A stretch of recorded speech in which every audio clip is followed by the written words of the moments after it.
हाय। तो कैसे हैं आप सब। Welcome back to my channel. मैं सोनी, आपकी जीएल स्टोरी टेलर और राइटर। तो आते हैं सीधा स्टोरी पे। फोर्स लब का पार्ट 50। काव्या और रूही अपने रूम में थे। काव्या रूही को पूछती है कि जान, अच्छा फील हो रहा है ना आपको? कुछ भी परेशानी हो तो मैं हूँ ना, मैं हर एक परेशानी को जड़ से उखाड़ दूंगी। यहाँ रूही कहती कोई परेशानी नहीं है सच में, और मुझे बहुत अच्छा लग रहा है। आई नो, पहली बारी आई तो थोड़ा सा नर्वस थी मैं, लेकिन अब अच्छा लग रहा है। और वह काव्या की तरफ मुड़ के कहती है, और आपको पता मुझे सबसे ज़्यादा अच्छा कब लगा? काव्या कहती है, हाँ जान बोलो ना, कब लगा? रूही कहती है, जब मैंने देखा आपको सब कितना प्यार करते हैं, और तो आप तो राज करते हो सबके दिलों पे।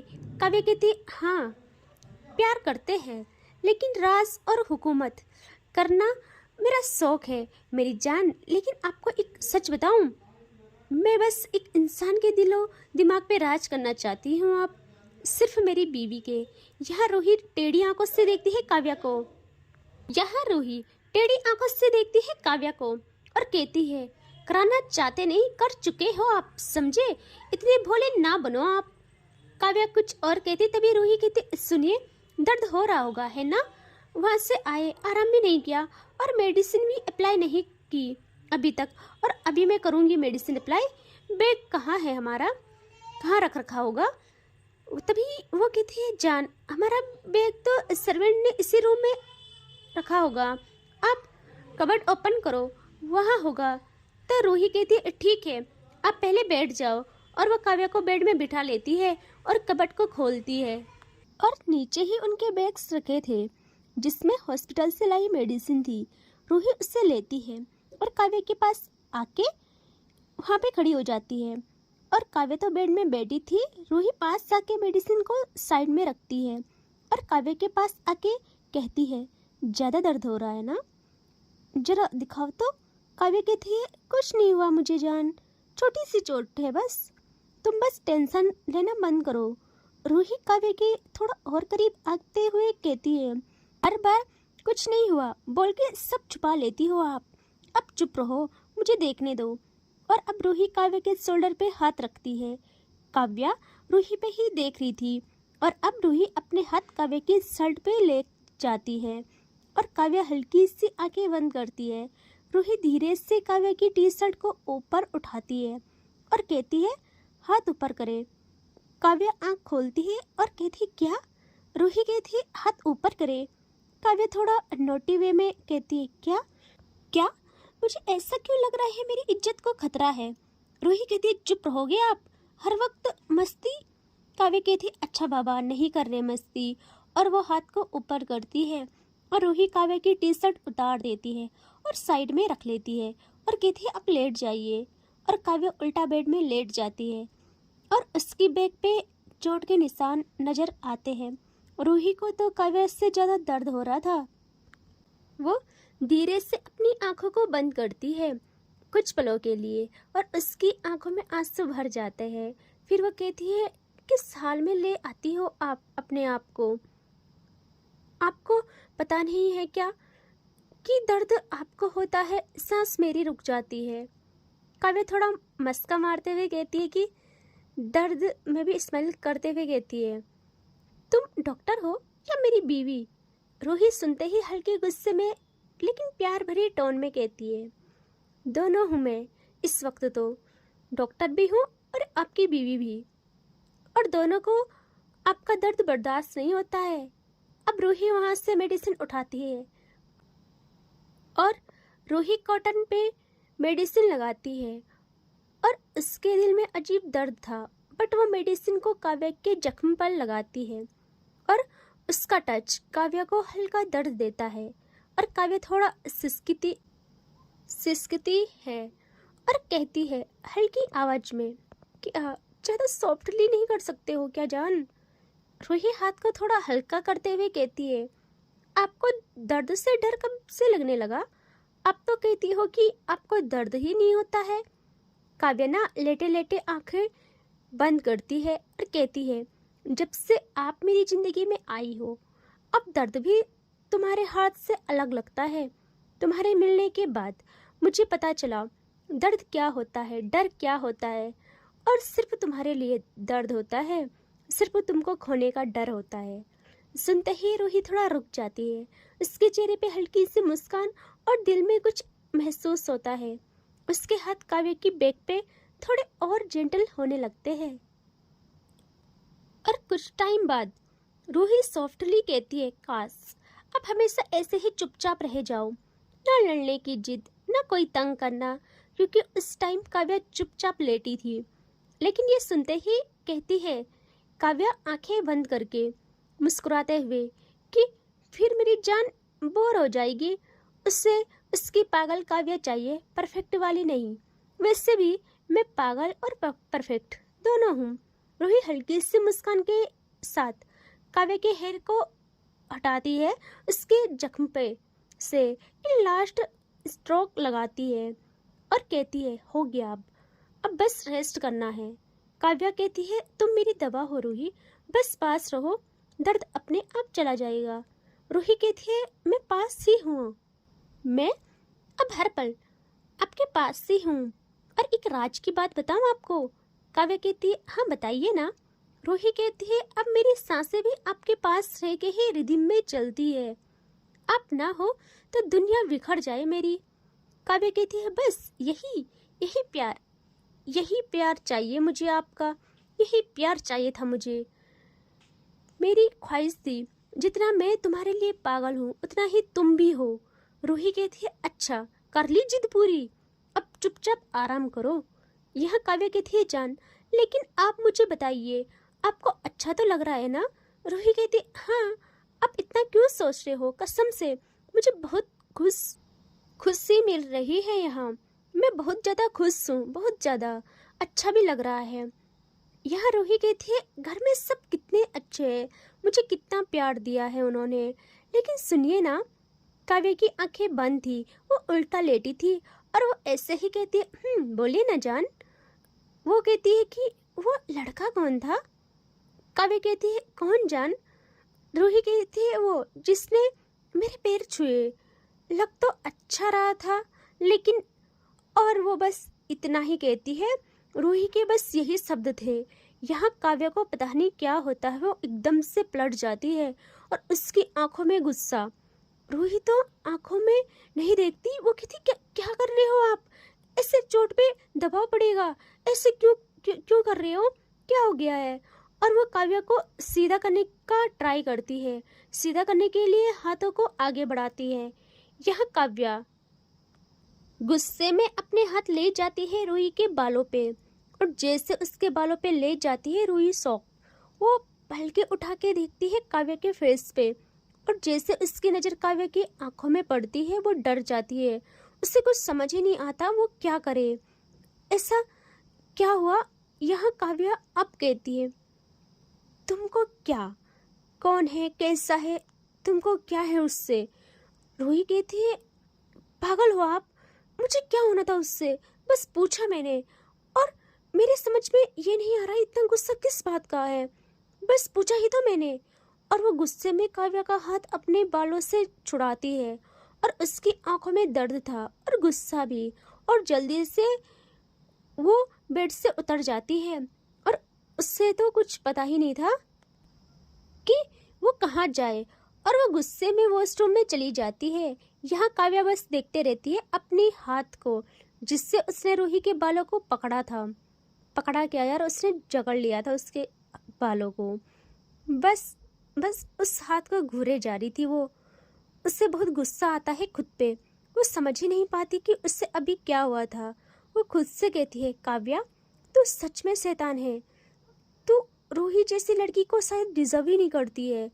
क्या किया था उसने? बस पूछा ही तो था, और तूने ये सब किया। तू तू कैसे अपनी रूही के साथ ये सब कर सकती है? नहीं, नहीं कर सकती मैं ये। मेरा सब कुछ है वो, मेरा सुकून है, और मैं अपने सुकून को खुद से दर्द नहीं दूंगी, ना ही बर्बाद करूंगी। और वो भी उठ जाती है और वो अपना सर बहुत तेज पकड़ती है, क्योंकि उसके सर में इतना दर्द हो जाता है, और उसके जख्मों से भी दर्द और ब्लड आना स्टार्ट हो जाता है, क्योंकि उन पे दबाव पड़ा था जब वो उठी थी तो। लेकिन वो इतना नहीं सोचती कुछ भी, और वो रूम में चलना स्टार्ट करती है इधर उधर, और वो आती है विंडो के साइड, और उससे खुद पे इतना गुस्सा आता है वो अपना हाथ बहुत तेज वहां पे रखे एक प्लांट पॉट पे मारती है, जिससे वो गिर जाता है और उसके हाथ से भी ब्लड आना स्टार्ट होता है। और फिर देखती है अपने हाथ को और कुछ नहीं करती, वहां पे रखा अपना हैंकी लेती है और उससे लपेट लेती है अपने हाथ पे। फिर बेड के पास आके अपनी शर्ट को डालती है। उससे कपड़े डालते हुए दर्द भी होता है, लेकिन वो परवाह ही नहीं करती उस वक्त। तभी होता है वॉशरूम का डोर ओपन। काव्या जल्दी से वहाँ मुड़ती है।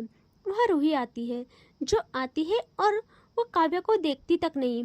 तभी काव्या से नहीं रहा जाता, वो आती है रूही की तरफ, लेकिन रूही कबर्ड से अपने कपड़े निकालती है और काव्या थोड़ा पास आके कहती है कि जान, आई एम सॉरी, मुझे मुझे पता नहीं क्या हो गया था।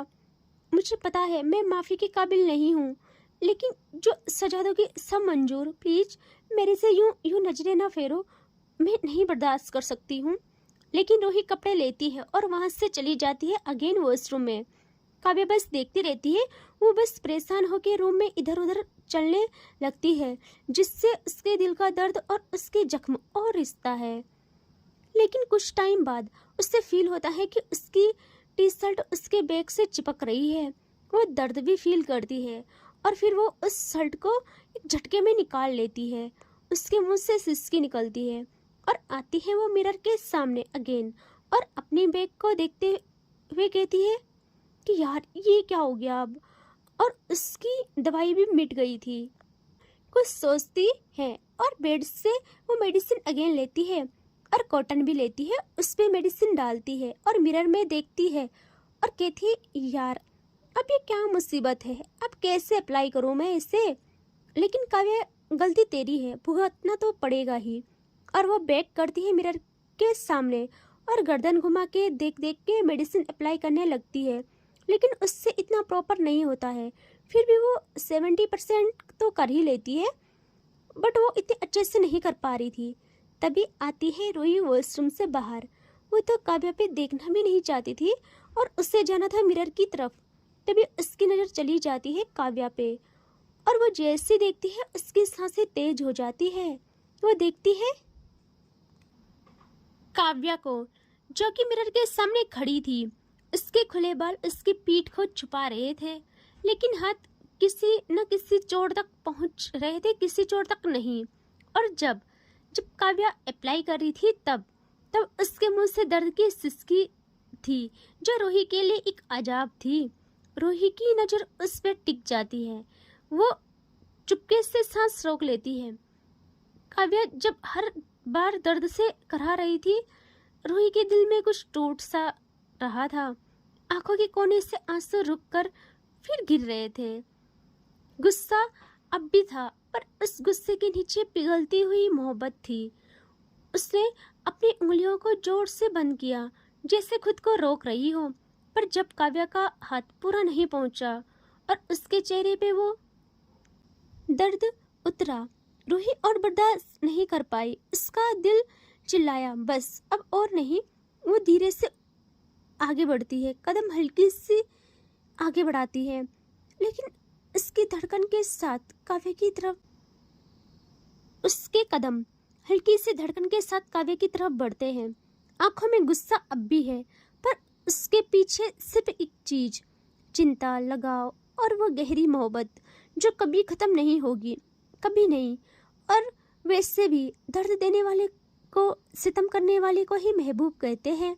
ये बात रूही अच्छे से जान चुकी थी और वो खुद को नहीं रोक पाती है। अपने कदम बढ़ाती है आगे और आती है काव्या के ठीक पीछे। काव्या को रूही की खुशबू, उसकी आहट तो बहुत पहले ही फील हो गई थी, और उसकी आंखों में एक आंसू और चेहरे पे मुस्कान आती है। और तभी रूही जल्दी से उसके हाथों से वो मेडिसिन लेती है। कुछ कहती नहीं, बस ले लेती है और खुद उस पे मेडिसिन लगा के उसके जख्मों पे अप्लाई करने लगती है। बिना कुछ कहे, वो बिना कुछ बोले धीरे धीरे काव्या की बैक पे कॉटन से मेडिसिन लगा रही थी। हर टच में जैसे कह रही हो आप ये दर्द डिजर्व करती हो, ये चोट डिजर्व करती हो, लेकिन दूसरी तरफ खुद को कोसना कि रूही तो ऐसे बोल कैसे सकती है, सोच भी कैसे सकती है, इससे पहले तुझे मौत आ जाए, इनको चोट आने से पहले। लेकिन जब काव्या हल्की सी करहा उठती है, रूही के हाथ अपने आप थोड़ा नरम हो जाते हैं और आंखों में आंसू आ जाते हैं। फिर तुरंत वो खुद को संभाल लेती है, जैसे अपनी सॉफ्टनेस पे खुद गुस्सा कर रही हो। उसके होठ कस के बंद थे, आंखें कभी काव्या की चोट पे टिक जाती, कभी दूर देख लेती, ताकि काव्या को ये न लगे कि वो फिक्र कर रही है। और काव्या के कंधे के पास आके उसके हाथ थोड़े कांपते हुए चले जाते हैं, पर आवाज बिल्कुल नहीं करती वो। बस कमरे में दवा की खुशबू है, बस दवा की खुशबू। काव्या सोचती है कि काव्या तो इतनी बुरी है और तुझको इतना प्यार करने वाली बीवी मिली है, और उसे कहीं ना कहीं पता था रूही खुद को नहीं रोक पाएगी। लेकिन काव्या बहुत गिल्ट में भी थी। वो चाहती थी कि रूही उससे कोई सजा दे उसकी गलती की, लेकिन वो रूही का प्यार देख के काव्या हल्की सी मुस्कुराहट दबा के कहती है, इतना गुस्सा है मुझसे, फिर भी दवा लगा रही हो। रूही कुछ नहीं कहती, थोड़ा ज़्यादा दबाव देती है मेडिसिन लगाते वक्त। काव्या सांसें भर के कहती, हाँ धीरे रूही, दर्द हो रहा है। रूही थोड़ा ठंडी आवाज में कहती है अब कि दर्द तो देना आपको आता है। फिर थोड़ा रुक के हल्की सी सांस लेती है और कहती है अब थोड़ा सह भी लो। काव्या चुप ही रहती है और रूही के हाथ अब नरम हो जाते हैं, लेकिन आंखें अब भी गुस्से से भरी हुई। काव्या आवाज में हल्का दर्द था और प्यार और गिल्टी लिए कहती है, तुमसे माफ़ी मांग लूँ तो दवा और प्यार दोनों मिल जाएंगे क्या? रूही कहती है, माफ़ी से ज़्यादा जख्म देते हो आप। और वो थोड़ी देर रुकती है, फिर धीरे से कहती है, पर चोट आपको लगती है, दर्द मुझे हो जाता है, और इस बात का आप अच्छे से फ़ायदा उठाते हो। और इसी बात के साथ उसका मेडिसिन लगाना भी कंप्लीट होता है। काव्या भी जल्दी से पीछे मुड़ती है और रूही के करीब आ रही थी, तभी रूही उन दोनों के बीच अपना हाथ आगे कर 2 कदम पीछे चली जाती है और कहती है नम आंखों से आई कांटेक्ट करते हुए कि इसका मतलब ये नहीं है कि मैं मान गई हूँ या कुछ भी। प्यार वार है, प्यार वार एक तरफ है, लेकिन आपने जो किया मैं दुखी हूँ उससे। काव्या जल्दी से हाथ जोड़ के घुटनों के बल बैठ जाती है। उसके इस एक्शन से रूही को बुरा लगता है। वो कहती है ये क्या कर रहे हो आप? उठो उठो यहाँ से प्लीज़, अभी मेडिसिन लगाई है, क्यों मुझे सताना हो रहा है आपको इतना, क्यों? काव्या कहती है प्लीज़ रूही, प्लीज़ मुझे माफ़ कर दो। अच्छा ठीक है, माफ़ मत करो, मैंने गलती की है, मुझे सजा दो। बताओ क्या करूँ मैं, प्लीज़ बताओ, जिससे आपको लगे कि मेरा गुस्सा, मेरा सब चीज़ खुद से मुझसे ज़्यादा मेरे लिए आप इम्पोर्टेंट हो। मुझे आपसे प्यार है, प्लीज़ रूही बताओ। मैं हर सज़ा काटने को तैयार हूँ, लेकिन यूँ मुझसे मेरी दुनिया रूठी रहेगी तो मुझे चैन नहीं पड़ेगा, और इन जख्मों से ज़्यादा मुझे ये मारेगा, ये दर्द देगा। रूही बस सुनती है। अंदर ही अंदर वो काव्या के लिए मर रही थी, लेकिन बाहर उससे गुस्सा भी था। वो कुछ नहीं कहती, काव्या को देखती रहती है। और तभी इनका डोर होता है नॉक।